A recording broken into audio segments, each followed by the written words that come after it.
Apple's iPad is still the best tablet out there and nobody has been able to come close to it. The Surface, Microsoft Surface is an interesting device, but it's not really a tablet per se. We have the new Apple iPad Pro and it's bigger, it's brighter, it's more powerful and it has a pencil. And here is Steroid Sahil with his exclusive review of the new Apple iPad Pro.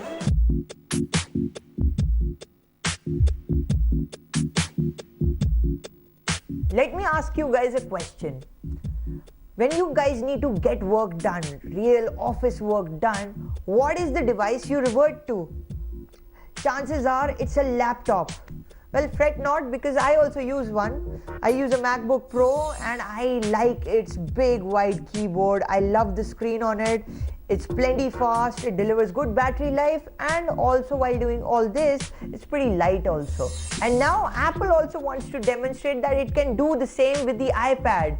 It has launched the iPad Pro, which is super expensive, yet according to Apple, it's extremely powerful. So let's find out if it can deliver the promise of the post-PC era and get work done.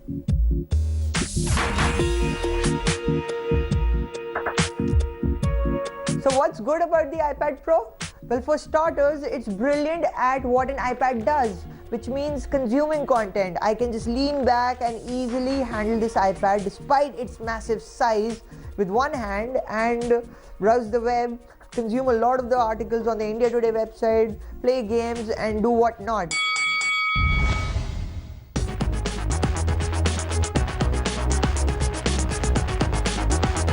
Compared to a device like the Surface Pro 3, it is massively slimmer and also feels lighter. Yes, the Surface is heavier despite being smaller and also thicker. This display is just drop dead gorgeous. It's bright, it's vivid, and it is immensely sharp, even compared to the fantastic display on the Surface Pro 3. Apple is not kidding about the performance out here, because I can really play high resolution games.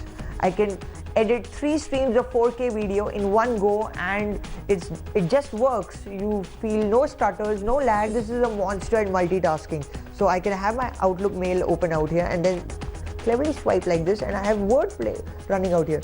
Swipe down, I can cycle through a bunch of apps out here, and I can open Safari, anything basically. And it's very simple and it just works. And that's what Apple is known to do. While the iPad Pro is a really slick piece of hardware, all is not well out here. For starters, for me to get work done, I need to edit photos. I need a full version of Adobe Photoshop working on it, which is not available right now for the iPad Pro. Well, most desktop applications, they don't have proper equivalents for the iPad. And while Apple is true and has also showcased that the iPad Pro is a really powerful tool, well, the apps aren't just there. Then the second issue is that I need my USB, I need connectivity, I need a file system in place. And yes, I also need a mouse. And again, the iPad Pro does not support all of these things. Well, if I was in the US, I could have made a few tweaks around my workflow and made things work to work with the iPad. But the reality is I live in India and I can't live without these things. The accessories that Apple is providing, which by the way are obscenely priced, are very powerful yet aren't perfect. They aren't cleverly designed. For example, the Surface keyboard is very simple and very cleverly designed. I can just do this and snap it back, boom, works. For the iPad, well, it's a different story altogether.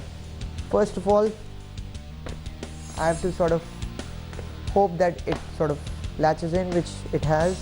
Then I have to open it up all the way, and then I have to sort of connect it, and then I am good to type. But then again, I don't have a mouse out here, which is not perfect for me.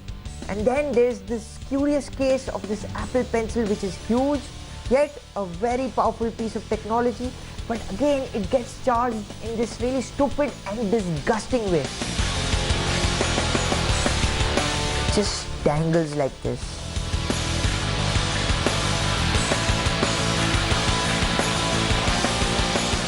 The big problem with the iPad Pro out here is that it is not perfect in terms of getting work done. It does not have a lot of productivity apps. Its accessories aren't perfect.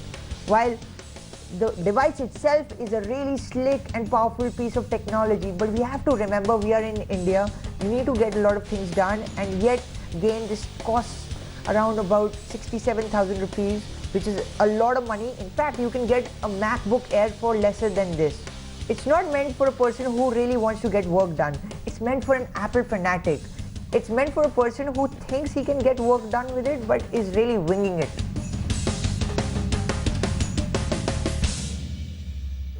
Panasonic is out with their new smartphone. It's called the Panasonic Luga, and I was trying desperately to get my hands on it, and I did.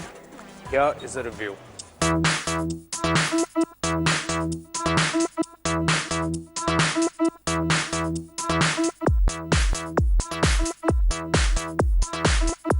Gaurav has been dying to review this phone, but I just had to snatch it away from him because this is the latest edition in the Panasonic Iluga series. And Panasonic is one brand which is known for giving the most wackiest names for its phones. The Panasonic Iluga X, the Panasonic Iluga A, the Panasonic Iluga L, L2. They go all out with their names, and with this one, they've actually given it a whole word. This one is called the Panasonic Iluga Mark. So let's venture into this budget phone and figure out if it makes a mark or not.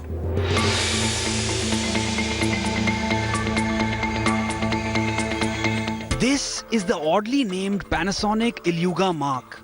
And it does leave a mark, but for all the wrong reasons. For the price that it's sold at, Mark's spec sheet reads like a very tempting proposition.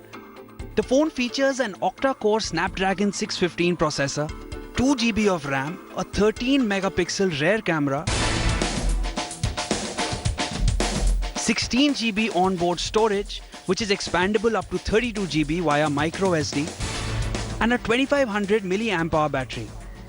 The problem is, the hardware is only one part of the experience. But on the whole, the user experience needs to come together to work for the users and not against them. And barring Panasonic's odd naming conventions, the phone itself seems like a paradox. Mark's customized launcher on top of Android 5.1 just isn't very well optimized and tends to bog the phone down. While it's true that you can pretty much slap any launcher you want to on top of Android, Mark still manages to be just an average performer. The screen at 5.5 inches is plenty big, but isn't vibrant. Worse yet, even at full brightness, the screen tends to wash out and is just generally dull. Much of this can be attributed to Panasonic's insistence to use a 720p display, which paired with a screen of this size just doesn't cut it. The fingerprint scanner on the back is also iffy. While it will register your prints half the time, there are occasions when you place your finger on it expecting the screen to unlock and nothing happens. The 13 megapixel camera on the back isn't anything special either, offering photos which are just about average. But Mark does manage to get you through a day on one charge, which is a strong point for this phone. The Iluga Mark sells for about 12,000 rupees. And while that's a great price, it just feels like Panasonic made a lot of compromises to get there, which is surprising considering you get a lot of phones at this price which are miles ahead of Mark. Disappointingly, Panasonic continues to be behind the curve when matched up against the competition.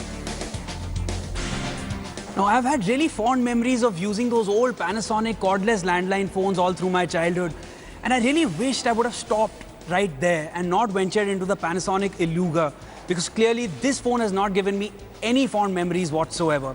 It's fully equipped with a highly fidgety fingerprint scanner, it's an average performer, and the camera really sucks. So I really think I did Gaurav a favor by snatching this phone away from him, because clearly this phone is below even his standards. I'm out.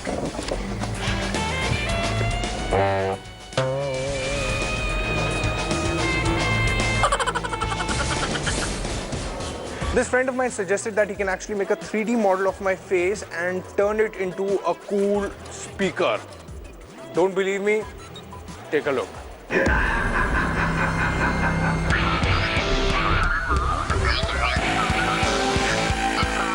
Bluetooth speakers are a weird segment. These tiny speakers aim to offer portable, decent quality sound without relying on too much of footprint. In a market saturated with almost hundreds of these things, how do you stand out?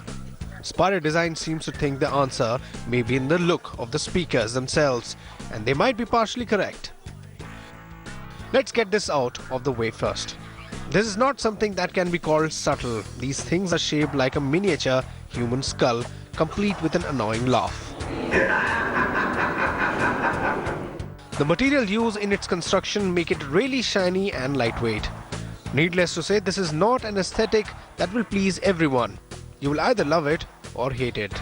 We tend to think it looks kind of, tacky, if that's the right word.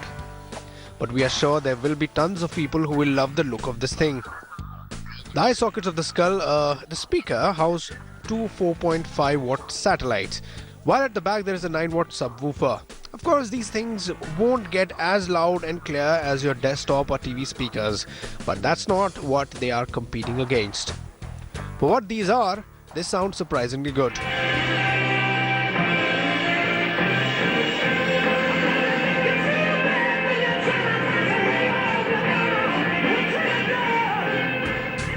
They get plenty loud with enough clarity to be your go-to portable sets on the move. The music sounds crisp with a hint of distortion at high volumes. Of course, as with all Bluetooth speakers, there is a problem of stereo separation, more so with these, seeing as how the satellites are so close together. Needless to say, if you aren't a fan of portable Bluetooth speakers, these won't do much to change your mind. At 3,000 rupees, these aren't exactly cheap, but they aren't going to burn a hole in your pocket. And for that price, well, these are at least worth a shot as a single-use novelty item.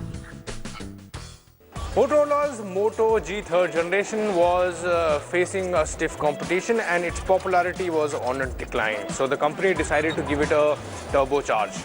They actually did, and they call it the Moto G Turbo. Take a look.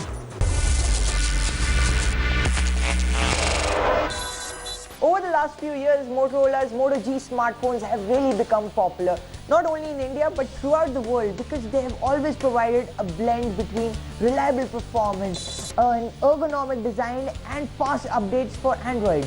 Earlier this year, we were really impressed by the 3rd generation Moto G because it added a really good rear camera into the mix along with water resistance.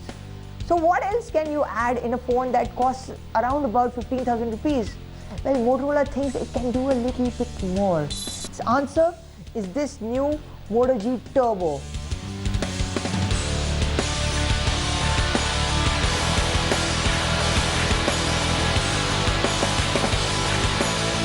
So what's new here?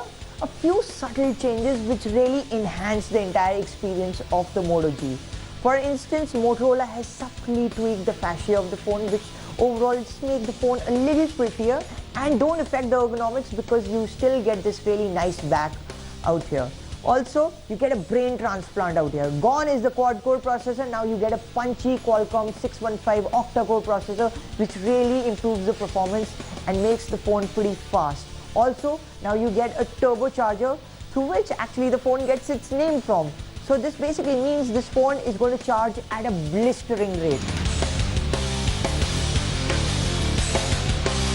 It's really an enhancement of the Moto G experience and we really recommend it. But if you already own a 3rd generation Moto G, then perhaps you can hold your horses and wait for the phone that Motorola will launch next year. Think about it. Welcome back. You're still watching Gadgets and Gizmos. My name is Gaurav Prethi. Now, people often complain that their phones are not performing as well as they expected them to be. It happens, my friend. Don't you worry. Here are a few hacks that you can use to improve the performance of your Android device. Take note.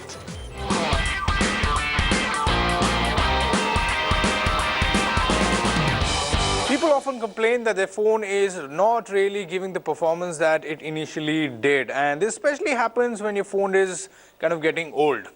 Fret not, you can always make use of these handy tips to ensure that your phone is up to mark and giving you the performance that you desire, and also giving it that extra life, especially when it's in the dying stages.